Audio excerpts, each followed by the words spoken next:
મને એક વિચાર આવે છે। મહારાજ, શું વિચાર?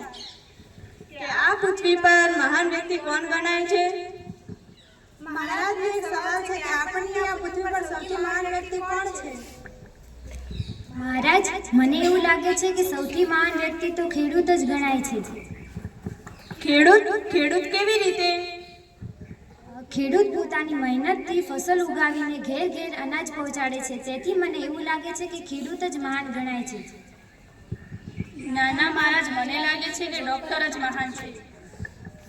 ડોક્ટર કેવી રીતે? ડોક્ટર લોકોને નવું જીવન આપે છે અને લોકોને મદદ કરે છે। નાના મહારાજ, મને એવું લાગે છે કે આ પૃથ્વી પર સૌથી મહત્વ તો શિક્ષક જ હોય છે। શિક્ષક કેવી રીતે? કારણ કે તે બાળકોને ભણાવે છે, જ્ઞાન આપે છે, તેથી મને એવું લાગે છે કે આ પૃથ્વી પર મહાન તો એક શિક્ષક જ હોય।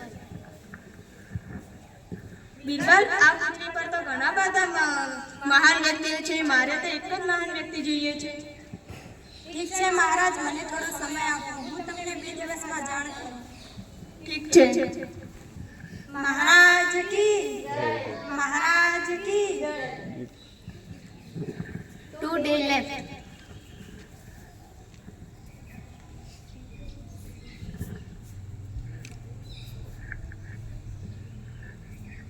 બિરબલ ક્યાં છે? આ રાજસભામાં બધા ઉપસ્થિત છે, બિરબલ ક્યાં છે? આવે છે મહારાજ બિરબલ।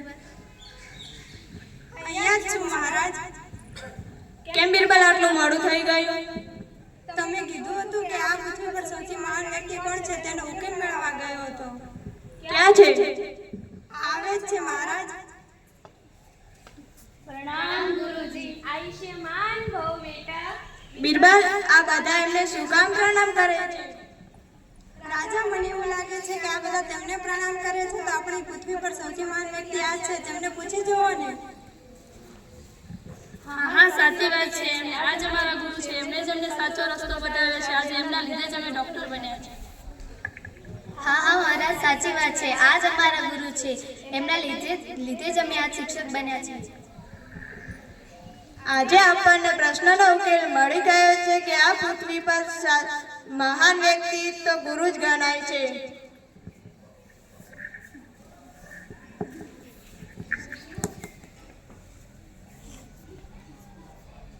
ગુરુ બ્રહ્મા ગુરુ વિષ્ણુ ગુરુદેવો મહેશ્વરા ગુરુ સાક્ષાત પરમ બ્રહ્મા તસ્મૈ શ્રી ગુરુવે નમઃ।